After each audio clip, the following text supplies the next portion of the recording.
सपना था अमेरिका का, हकीकत बनी निर्वासन की उड़ान। जनवरी 2025 से अब तक 1080 भारतीयों को अमेरिका से डिपोर्ट किया जा चुका है। किसी को अवैध प्रवेश के कारण, किसी को कागजात अधूरे होने पर, लेकिन असल वजह कहीं ज्यादा गहरी है। आज दूसरा पहलू में हम जानेंगे आखिर क्या है अमेरिका के बदलते रवैये की वजह और कौन है ये लोग जो अब घर लौट आए हैं मजबूरी में, बेइज्जती के साथ। 2025 में जनवरी से अब तक 62% को कमर्शियल फ्लाइट से, बाकी को चार्टर्ड या मिलिट्री विमानों से। सिर्फ फरवरी 2025 में 3 अमेरिकी सैन्य विमानों से 400 भारतीय लौटाए गए। पहले ही कार्यकाल में 2017 से 20 में 6135 भारतीयों को डिपोर्ट किया गया था।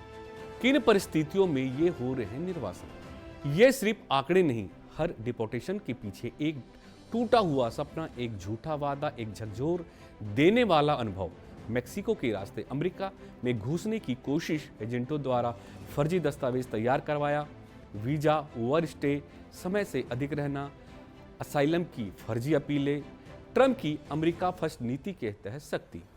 वहीं रणधीर जायसवाल विदेश मंत्रालय के प्रवक्ता ने कहा, भारत और अमेरिका के बीच अवैध प्रवासियों के मामले में घनिष्ठ सहयोग है, पर हम कानून का सम्मान करते हैं। जमीनी हकीकत, डिपोर्ट हुए लोगों की स्थिति, जैसे पंजाब का गगन, एजेंट ने कहा था उसे पहुंचते ही ग्रीन कार्ड मिलेगा, लेकिन डिटेंशन में 3 महीने बिता दिए। गुजरात की अनामिका ने कहा, शादी के झूठे दस्तावेज से अमेरिका पहुंची और पकड़ी गई। तेलंगाना का रवि राय, पढ़ाई के बहाने गया लेकिन काम करने लगा, वीजा हुआ रद्द। इनमें से ज्यादातर युवा जिनके परिवारों ने लाखों रुपए खर्च किए, खेत गिरवी रखे, उधार लिए, अब वे लौटे हैं खाली हाथ, कलंक लेकर।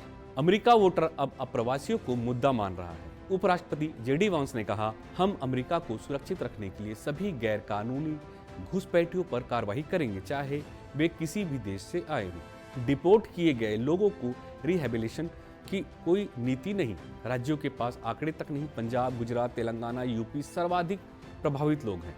जिम्मेदारी किसकी है? एक विचारणीय प्रश्न।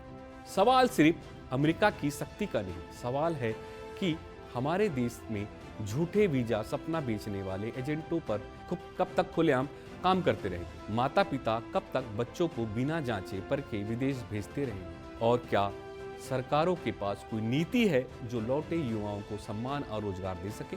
अंत और अपील, लेकिन व्यवहारिक है कि अमेरिका जाना गलत नहीं, सपना देखना भी गलत नहीं, लेकिन गलत है शॉर्टकट लेना, कानून तोड़ना और झूठ पर भरोसा करना। दूसरा पहलू यह है कि हर निर्वासित व्यक्ति सिर्फ विफल नहीं, वो सिस्टम, एजेंट, समाज सबकी नाकामी का शिकार है। और जब तक हम सच नहीं देखेंगे, तब तक ऐसी उड़ानें उतरते रहेंगी।